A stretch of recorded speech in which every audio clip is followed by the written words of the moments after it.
तो दोस्तों मैं आज कुछ विशेष बातें कराया हूँ, खास करके उन लोगों के लिए जो जॉब कर रहा है, किसी भी सेक्टर में जॉब कर रहा है। खासकर मेरा जो बात होगा सो इंजीनियरिंग से रिलेटेड होगा। जो लोग जो इंजीनियर या जो इंजीनियरिंग सेक्टर में जॉब कर रहे हैं, प्रोजेक्ट में जॉब कर रहे हैं, कंपनी के रोल में है, कॉन्ट्रैक्ट परमानेंट जैसा भी है, ठीक है। तो जनरली जो एम्प्लॉय होता है वो 3 कैटेगरी का होता है normally. Junior level, middle level और सीनियर लेवल, ठीक है। सीनियर लेवल के बाद बोर्ड होता है। जूनियर लेवल का जो रिस्पॉन्सिबिलिटी है और ड्यूटी है, रिस्पॉन्सिबिलिटी अलग अलग चीज़ है, ड्यूटी अलग अलग चीज़ है। ड्यूटी ये है कि जो उनके सीनियर ने जॉब असाइन किया है उसको करें।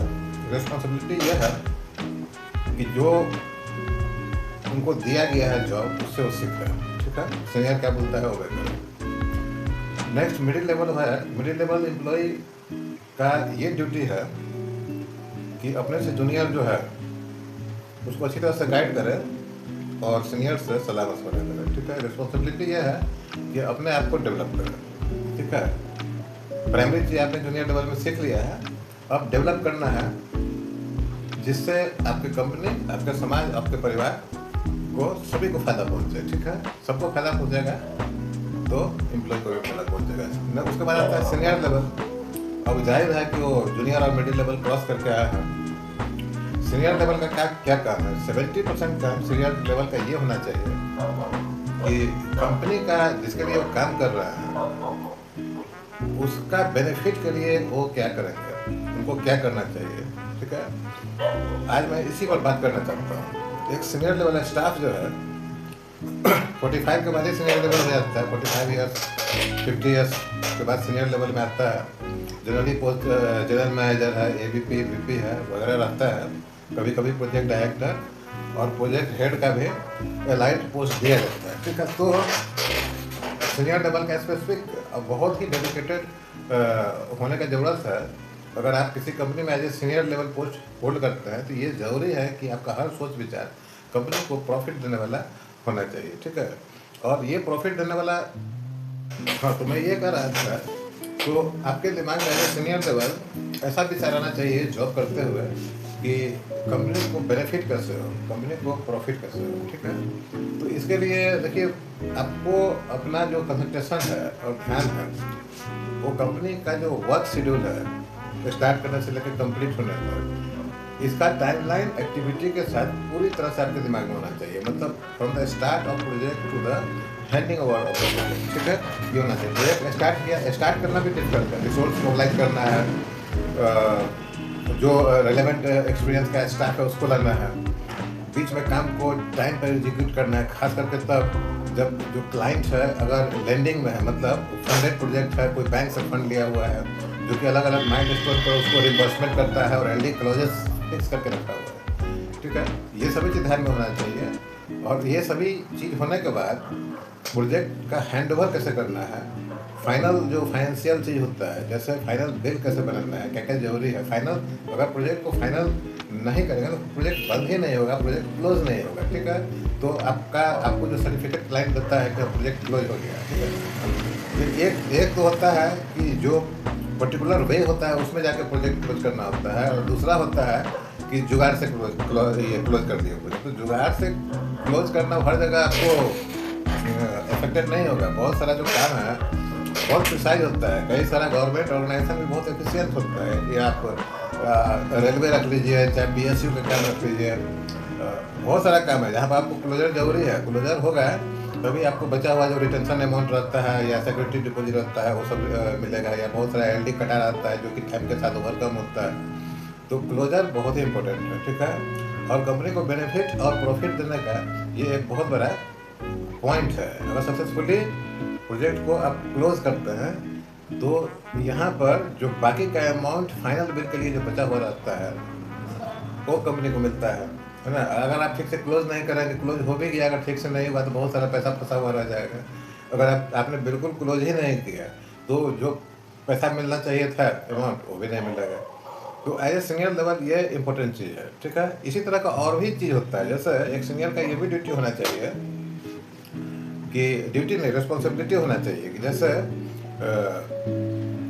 और क्या नया ऐड कर सकते हैं आप कंपनी में, कंपनी के लिए जिसमें काम कर रहे हैं उसमें उसको और जॉब कहाँ से मिल सकता है, या कंपनी का टेक्नोलॉजी का या कंपनी का जो स्टाफिंग है उसका नॉलेज लेवल का उसको कैसे बढ़ाया जा सकता है। देखिए ये एसेट होता है, एसेट मतलब एक फिजिकल एसेट भी होता है और एक जो उसका एम्प्लॉय है कंपनी का वो भी बहुत बड़ा एसेट है। एल&टी चाहे KEC वगैरह ऐसा ही नहीं आगे बढ़ा है, वो उसके इस तरह की कंपनी को आगे बढ़ाने में वो स्टाफ का बहुत बड़ा हाथ रहा है। ठीक है, तब सवाल उठता है कि ये वन साइडेड नहीं हो सकता। आप चाहते रहे कि कंपनी को के लिए हम कुछ करें, अपने ऑर्गेनाइजेशन के लिए कुछ करें, और कंपनी आपको सामने लाकर लेकर आ ही नहीं रही है। ठीक है, कंपनी आपके बात को, ऑर्गेनाइजेशन आपके बात को सुन ही नहीं रही है, और सुन भी रही है तो उसको अनदेखा किया जा रहा है। तो ऐसे में तो कंपनी खुद नहीं चाहती है कि हमारा स्टाफ हमारे लिए कुछ करे। बहुत सारा कंपनी है जो लो लेवल का कंपनी रहता है, कंट्रैक्टर बेस्ड कंपनी रहता है, काम हुआ भाई जाइए यहाँ से, ठीक है ना। तो वो कंपनी ग्रोथ करता है ना स्टाफ ग्रोथ करता है, इसलिए कैरियर सिलेक्शन में इंपॉर्टेंट होना चाहिए। ठीक है, वाइस वर्सा आपका डेवलपमेंट होगा तभी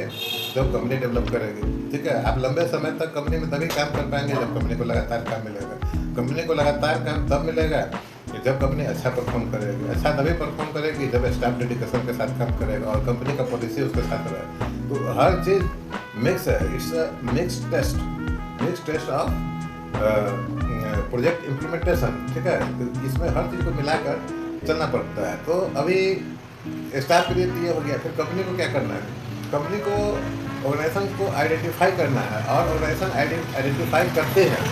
मैंने देखा है L&T में देखा है, KEC में देखा है, दो कंपनी में खास करके मैं बहुत इंडिया पावर में। तो ये स्टाफ को आइडेंटिफाई कैसे करती है कि बीच बीच में बहुत सारा सेमिनार है, प्रोग्राम है, और बोर्ड ऑफ डायरेक्टर के साथ जो सीनियर लेवल और मिडिल लेवल का स्टाफ है उसका मीटिंग होता है।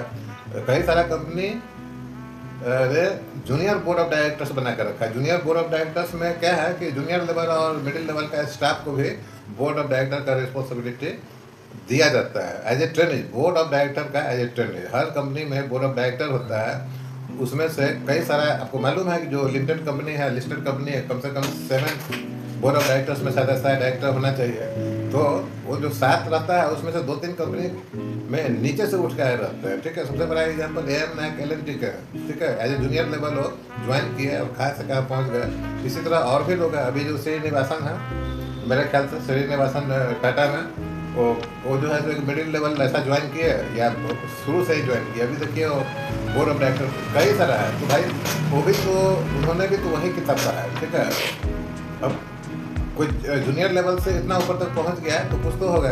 तो उन्होंने कंपनी के हित में सोचा, आप उनका लाइफ हिस्ट्री जाकर देखिए, तो कंपनी के हित में उन्होंने सोचा, और कंपनी भी उस तरह का जो एम्प्लॉय है उनका, जो एम्बिशियस है, जो कंपनी के लिए कुछ करना चाहते हैं, उसके साथ सलाह मशवरा करना शुरू किया, उसको ऊपर उठ कर लाना शुरू किया, उसका विचार को इम्प्लीमेंट किया। ठीक है, ये सिर्फ कंपनी से ही रिलेटेड ये बात नहीं है, देश के साथ भी बात होता है। अब मार करते हुएगा जब देश का प्राइम मिनिस्टर या कोई भी जो रिस्पॉन्सिबल मिनिस्टर हम बाहर जाते हैं तो अपने साथ डेलीगेट्स लेके जाते हैं। उस डेलीगेट्स में बिजनेस पर्पस को सॉल्व करने के लिए बहुत सारा इंडस्ट्रियलिस्ट या उनका रिप्रेजेंटेटिव भी जाता है। ठीक है, आपके देश में देखिए आज के डेट में ब्रिटिश प्राइम मिनिस्टर आए हुए, उनके साथ बहुत बड़ा डेलीगेशन आया हुआ है। ठीक है, तो कंट्री भी देखता है कि हमको अपना ग्रो करना है देश को, तो जो वहाँ का प्रीमियर बिजनेसमैन है, प्रीमियर जो एडुकेशनिस्ट है, सभी को इंट्रोड्यूस कराते हैं फॉरेन से। कंट्री बिजनेस तो दूसरे कंट्री के साथ ही करेगा। ठीक है, तो ये हमेशा नहीं होता है। आप आजकल जितना हो रहा है प्राइम मिनिस्टर नरेंद्र मोदी के समय में, हर प्राइम मिनिस्टर के टाइम हुआ है। ठीक है, लेकिन इसमें और अधिक हो रहा है क्योंकि ये एरा ही बिजनेस का है। दुनिया का हर कंट्री बिजनेस कर रहा है, लड़ाई भी कर रहा है, आपस में तो बिजनेस कर रहा है। तो कंपनी का भी जिम्मेवारी है, रिस्पॉन्सिबिलिटी है कि अपना स्टाफ को ऊपर बढ़ने का चांसेस दे। ठीक है, चांसेस दे और उसको उस काम में इन्वॉल्व करे जहाँ से लगे कि ये जो हमारा एम्प्लॉय है इस काम को करेगा और जिससे हमारा बेनिफिट होगा, हमारा कंपनी आगे जाएगा। ठीक है, तो लेकिन होता क्या, इस तरह का बहुत कम कंपनी है, ऑर्गेनाइजेशन है। होता क्या है बेसिकली कि एक साथ कई सारा प्रोजेक्ट मिला है, मान लीजिए कि 4-5-6 प्रोजेक्ट मिल गया। ठीक है, एम्प्लॉय रिक्रूटमेंट हुआ, कई सारा एम्प्लॉय जेन्युइन है, कई सारा ऐसा होता है जो कि प्रोजेक्ट बेस्ट शुरू से ही सोच के लेता है दिमाग में, जब तक प्रोजेक्ट है तब तक इनको जॉब में रहना है। ठीक है, एम्प्लॉय अब इसमें से उनको पिक करने का, ऑर्गेनाइजेशन को पिक करने का कि हमारा फ्यूचर डेवलपमेंट के लिए, कंपनी का फ्यूचर डेवलपमेंट के लिए ये जो हमारा एसेट है एम्प्लॉय, उसमें से कौन सा एम्प्लॉय बहुत ही बेहतर है, ठीक है। कोई भी बेकार नहीं होता है। कंपनी अपने एम्प्लॉय को डेवलप करे और जो एम्प्लॉय है अपने कंपनी को डेवलप करने के लिए क्या चाहिए उस पर विचार करें, उसको शेयर करें। This is very important. आप अभी जो जितना भी इंडस्ट्री जो ग्रो कर रहा है ऐसा ही नहीं है, ठीक है। विचार से ही आया है, ब्रेन से ही सोच के आया है, ठीक है। देखिए रतन टाटा जी जब तक थे तब तक टाटा ग्रुप कितना अच्छा चल रहा था, और आज के डेट में देखिए कि दो ग्रुप हो के, दो ग्रुप बोले तो जो नोएल टाटा अभी प्रेजेंट चेयरमैन है इसको, और जो मिस्ट्री साकुर जी पालन जी के फैक्शन से जो आया हुआ है उनका एक ग्रुप है। दो ग्रुप में आपस में लड़ाई हो रहा है। क्या लड़ाई हो रहा है? विचार का ही लड़ाई है। विचार कैसा विचार? तो ओनरशिप का विचार। इस चक्कर में इतना भारी भरकम कंपनी जो भारत की अर्थव्यवस्था को प्रभावित करती है उसको दोनों गुट मिलकर दबाने पर लगा हुआ है, ठीक है। तो गवर्नमेंट ऑफ इंडिया इसमें इंटर कर चुकी है और ऐसा होने नहीं देगी। इतिहास में 2 बार ऐसा 2 कंपनी के साथ हुआ है। एक मारुति के साथ जो संजय गांधी लाए थे इंडिया में, संजय गांधी के डेथ के बाद उसको गवर्नमेंट ऑफ इंडिया संभाल लिया, और दूसरा लार्सन एंड टुब्रो के साथ हुआ था। जब लार्सन एंड टुब्रो का हेनरी होलोक लार्सन जो है ये चले गए यहाँ से, हिंदुस्तान से, इंडिया से चले गए अपने देश, तो कंपनी को डूबने वाला था। बहुत सारा खास करके नस्ली वाडिया और धीरू भाई अमानी जी जो है इसको टेक ओवर करना चाहते, बहुत सारा कहानी हुआ था, लेकिन गवर्नमेंट ऑफ इंडिया इसको संभाल लिया। तो गवर्नमेंट ऑफ इंडिया के पास टूल्स है कि टाटा प्रोजेक्ट को भी कैसे संभाला जाएगा। लेकिन अब जब तक ये नहीं लगेगा कि अब जरूरी है तब तक गवर्नमेंट ऑफ इंडिया से कवर नहीं करेगा इसको। तो कहने का मतलब ये जो है तो जादू नहीं होता है। कंपनी का डेवलपमेंट, स्टाफ का डेवलपमेंट जो है तो ये जादू नहीं है, विचार है। अगर आप जिसको बोलते हैं ना सोच पॉजिटिव होना चाहिए, वही बात है। जब तक आप सोचेंगे नहीं तब तक आप करेंगे कैसे, ठीक है। तो सोचना जरूरी है। सोचने का मतलब डिस्ट्रक्टिव सोच नहीं होना चाहिए, कंस्ट्रक्टिव सोच होना चाहिए, ठीक है। आप किसी स्ट्रॉन्ग पोजीशन में है, मान लीजिए किसी कंपनी में है, तो आपका यह अधिकार नहीं बनता है कि आपके अंडर में जो स्टाफ है उसको आप डैमेज करें, उसको आप परफॉर्म करने के लिए मजबूर कीजिए, है ना। पार्शियलिटी कीजिएगा तो एक समय तक वो पार्शियलिटी आपका साथ दे सकता है, लेकिन लॉन्ग टर्म में होने वाला नहीं है। लॉन्ग टर्म मतलब 5-6 साल में पार्शियलिटी अगर किसी के साथ की है तो ये आप में आदत पड़ जाएगा, और बाद में आपको कंपनी ही जो है तो सेटल कर देगा अगर पता चल गया। तो इसीलिए जो हेड है, जो सीनियर लेवल में है, स्टाफ को डेवलप करने का कंपनी को चाहिए। जो सीनियर कंपनी के बारे में सोच रहा है, जो एम्प्लॉय कंपनी के बारे में सोच रहा है, उसको ऊपर लेकर आए, उसका विचार सुने, उसको उसके एजुकेशन और एक्सपीरियंस के हिसाब से उसका में इन्वॉल्व करें, ठीक है। और इसी तरह से कंपनी चलती है, प्राइवेट हो या सरकारी। सरकारी कंपनी में कभी कभी कैसे डूब जाता है, बहुत सारा कंपनी डूब गया, प्राइवेट कंपनी भी डूब गया। क्यों डूब गया? ऐसा थोड़े अपने आप डूबा है, उसका एम्प्लॉय डुबा दिया है उसको, ठीक है। और एम्प्लॉय से नहीं डूबा है तो उस राज्य में जो राज्य सरकार है, जिस राज्य में वो कंपनी है, तो सरकार का सोच उसको डुबा के रख दिया कंपनी को। बहुत सारा एग्जाम्पल मिलेगा आपको, ठीक है। तो इसमें सतर्क रहने वाला बात है, सतर्क रहिए और अपना काम ईमानदारी से करने का, ठीक है।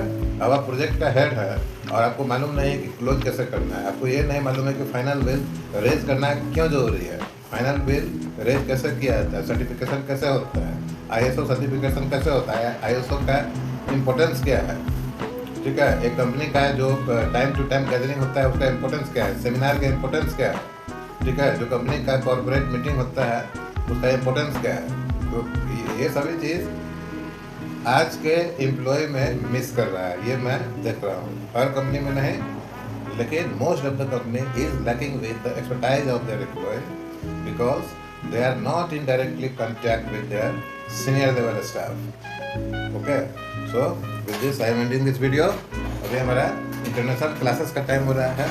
आज का क्लासेस सिर्फ 30 मिनट्स का होगा, ठीक है, with Brazilian student. Thank you.